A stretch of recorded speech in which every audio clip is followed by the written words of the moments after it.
I'm about to bust. King of the Hill is officially back with a brand new season, Welcome back to society. breaking nearly 2 decades of silence since the show last aired. I was so excited when I first found out that it was coming back, but now that it's finally here, there's only one question on my mind going into the new season.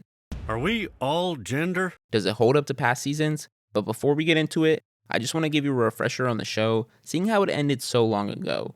Also, hit that like button and subscribe if you feel like it. In 1997, King of the Hill aired for the first time on Fox. It's centered on the Hill family, which consisted of Hank, the father and main character of the series, a man with very traditional values, but a good heart, Peggy, his overly confident, to the point of delusional wife, and Bobby, the complete opposite of what Hank would have wanted for a son, 6 a.m. and already the boy ain't right. but still, he loves and cares for him. They live in Arlen, Texas, a fictional city, which is about the only unrealistic part of this show because every other aspect of it is as down to earth as possible. But that's where a lot of the comedy comes from, the everyday problems that we all go through. Along with the main family, we have their 4 neighbors, Bill, Boomhauer, the Gribbles, and the Supernufenphones.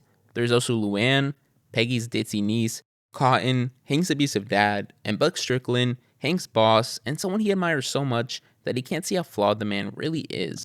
When the show first began, Hank sold Propane and propane accessories. Bobby was in middle school, and Peggy was a substitute teacher. The main premise of the show was seeing the world changing around Hank and how he deals and reacts to it, most of that coming from his relationship with Bobby.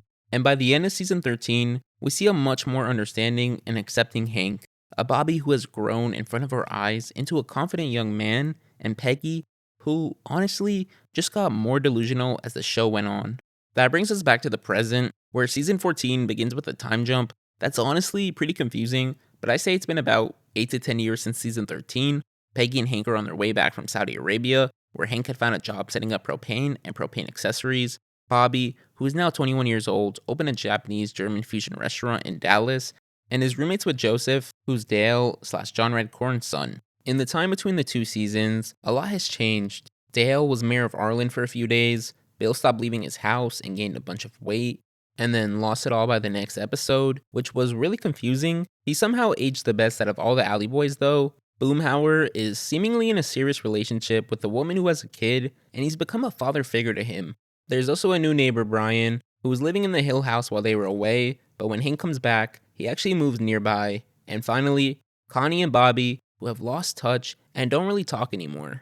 Once Hank and Peggy come back, they don't really recognize the place they call home anymore. Everything's changed, from the taxis being replaced by electric Ubers to the billboards now advertising Oklahoman barbecue. If you don't really get why that's a big deal, apparently Texans and Oklahomans are big rivals and they hate each other for some reason.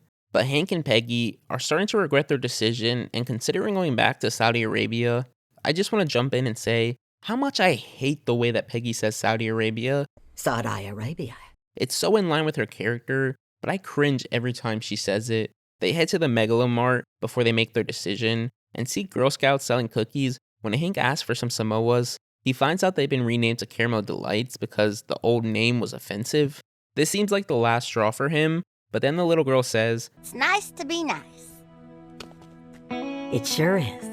changing Hank's whole perspective on the idea and helping him to realize that some changes can be good, That's a good change. cementing their decision to stay in Arlen. This episode felt like classic King of the Hill, where he's at odds with the rest of the world, which at first makes Hank uncomfortable, but eventually he gets a little bit outside his comfort zone and he realizes that things aren't half bad. They definitely mellowed out his character in the revival. There's a whole lot less. I'm kicking your ass. You're next. I'm kicking your ass through that thing. Would a prepubescent girl be able to kick your ass? Probably. The show also managed to keep the same tone and vibe that it had in earlier seasons, which makes it stand out against shows that have been revived in the past. Well, except for Bobby having a one-night stand and accidentally calling his mom in the middle of it. That wouldn't have happened in earlier seasons, but I'm not saying it's a bad thing. That scene was actually one of the funnier moments of the entire series. Yellow, honey. So glad you called. Perfect timing. I'm over here stroking my dick. I got lotion on my dick right now. I'm just stroking my shit. I'm horny as fuck, man. I'm a freak, man. Like, for real. But all the changes that were made to modernize the show are in line with the characters and don't feel forced at all. Bobby being a ladies' man makes sense because he's always been very charismatic and confident in himself, and him being a chef was foreshadowed throughout the entire series with him loving to cook, and season 13 ending with this line. Oh, you're just getting started, Bobby. You'll be grilling your whole life. Just like you. Yep. Yep.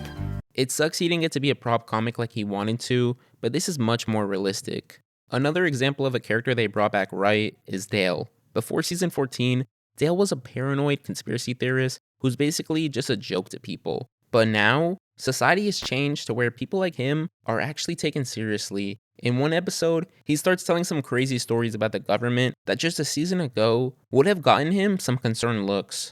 But now, people are actually listening to what he has to say. The character hasn't changed, but the world around him has. He still gets up to his usual shenanigans though. Like in one of the episodes, Bobby hires him to exterminate a rat, and instead of using traps or sprays, Dale releases another rat with a bomb on it. And when that fails, he releases a sexy rat to lure them both in. There's also another episode where he chloroforms Hank because he thinks he's a Saudi spy. Just classic Dale things, honestly. They even keep some of the recurring jokes from the series alive, like Dale being oblivious to his wife cheating on him with John Redcorn. Rest in peace to his voice actor, by the way. I've always loved his character, and the actor just seemed like a cool guy. He was great in Parks and Rec as well. Another aspect of the new season that I really enjoyed was the changes in Hank and Bobby's relationship. Before, Hank was the adult with a full-time job, while Bobby had his hobbies and school to keep him busy. Now, the dynamic has changed to where it's kind of opposite of that. It was nice seeing Hank come to terms with the fact that his son isn't a little kid anymore, but an equal that deserves to be treated like one.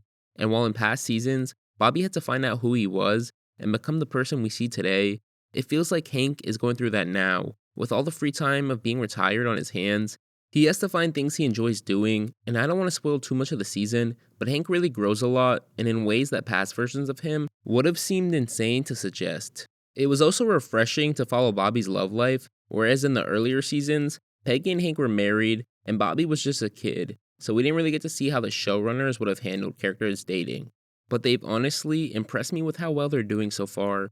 I'm actually rooting really hard for Bobby and his love interest, which I didn't think a show like King of the Hill could do.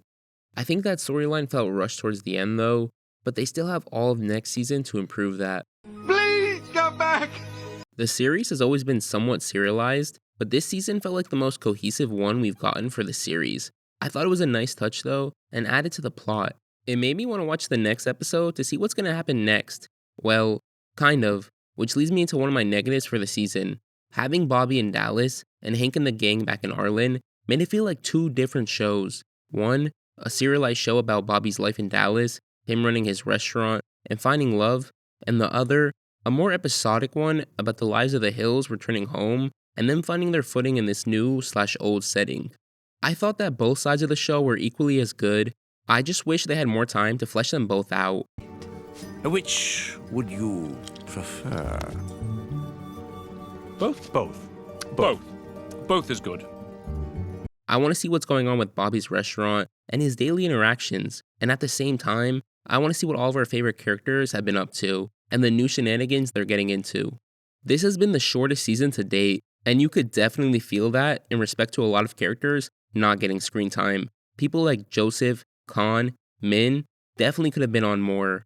Well, maybe not Khan as much, but I'll get to that soon. There were also two new characters, Brian, Hank's new neighbor, and Emilio, Bobby's coworker, who I thought made a good impression, and I hope gets more screen time in the next season. The last negative I have to say for the show is that some of the voices were genuinely awful, the worst of them being Khan, who sounds nothing like he used to. Ha ha ha ha! Missed again, Hank Hill! Hey, I know why you don't want to knock down the pins. It's because they're rednecks, just like you. He sounds like an awkward teen who's going through puberty, which is such a letdown from his previous voice actor, who just added so much to his character just by how he reads the dialogue. There's also Dale's voice actor, who sounds like someone doing a really bad impression of Dale. How can you be sure? Who knows what goes on in the unexplored bowels of a bowling alley? The last one is Ted Wasana-song, who they didn't even try to get right. They really just said fuck it. He went from, "Hell's my favorite new member." Wow! Forgive me for saying this, Peggy Hill, but You are super hot. to this. Cindy, maybe change shouldn't be dating a girl from a broken family whose father sleeps with leftover paint and silverfish. The rest of the characters don't sound too far off, and some of them do a really good job at sounding like an older version of themselves, like Bobby and Nancy, but I can't really be too harsh on them for sounding different because some of the original voices of the characters have passed away. And speaking of passing away, Luann and Lucky aren't in the new season, and honestly, aren't even mentioned. I know their voice actors died, but it's weird not having her around when she was such a big part of the show. You already replaced a few characters' voices, what's another two? But the final thing I do want to bring up is that Peggy says fuck a decent amount. Are you kidding me? I was surprised the first time she said it, but you get used to it. I just don't feel like it fits with her character. There's no way Hank likes them cuss words. Who knows? Maybe she would just say it a lot in Saudi Arabia because no one could speak English. Also, Hank and her get freakier this season. Not something I was expecting at all. But overall, I really enjoyed this season, and I think it's on par with the rest of the series. I definitely don't think it's some of the best King of the Hill we've got, but the potential is definitely there. And I think it'll just keep on getting better and better the longer it's on. The show was always a comfort watch growing up.